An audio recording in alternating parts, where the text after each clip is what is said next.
Bonjour, bonjour mes amis, les énergies de la journée. Aujourd'hui, on vous parle du feu. Le feu, il détruit, mais ça repousse après. La vie revient. Elle parle aussi de création, de commencement et d'une nouvelle expression. D'accord? Et la nouvelle expression sera dans la sensualité. Donc vous voyez, là déjà, on voit que vous avez vraiment beaucoup travaillé sur vous. Vous êtes plus chaleureux, chaleureuse avec vous-même et avec les autres. Cette sensualité, c'est un mode d'expression, de fonctionnement qui est très particulier, qui est très doux, qui est vraiment dans l'amour et qui est une gestuelle et une attitude naturelle qu'on peut avoir juste en marchant dans la rue. On voit que vous êtes sûr de vous, vous y croyez et vous êtes super stable. L'ours vous parle de retrait, de solitude. Là, manifestement, vous êtes vraiment dans l'amour avec vous-même ou en couple. Ce n'est pas vraiment important. Il faut adapter à chacun.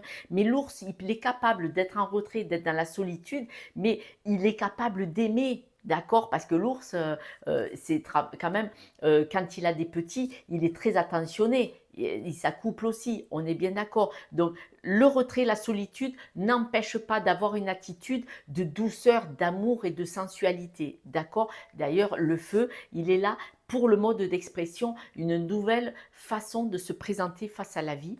Et la dernière carte, c'est voguer. Voguer, on vous dit de vraiment vous laisser porter par les flots de la vie, par la lune, par l'univers, par les signes du quotidien, parce qu'on vous dit, laissez-vous juste porter. Donc là, on voit que de toute façon, vous vous êtes laissé porter, parce que tous ces portails qu'il y a eu, vous avez fait un travail énorme, énorme, énorme. Vous me le dites beaucoup dans vos messages. Il y a des gens qui sont encore dans la souffrance, parce qu'il faut aller chercher des blocages.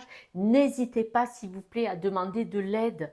Je sais qu'il faut être très courageux pour demander de l'aide, mais demandez de l'aide. Je ne vous ai pas dit de m'appeler à moi si vous ne voulez pas. Il y a plein de personnes comme moi sur les réseaux sociaux. Il y a d'autres formes de thérapie en médecine douce.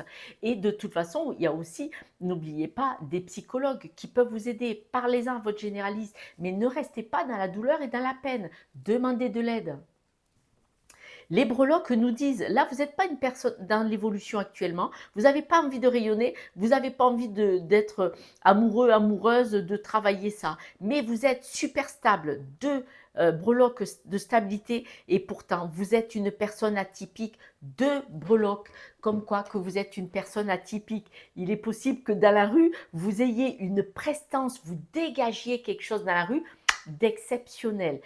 Pour les personnes qui m'écrivent et qui me disent qu'ils sont encore dans la peine et la souffrance, s'il vous plaît, demandez de l'aide. Je ne vous ai pas dit de prendre un rendez-vous avec moi si vous ne voulez pas aller chercher des blocages, mais demandez de l'aide, s'il vous plaît. Et puis, les amis, boire un café avec les amis et parler, oh déjà, ça fait du bien. Je vous embrasse, je vous soutiens, je vous aime. Ciao, ciao.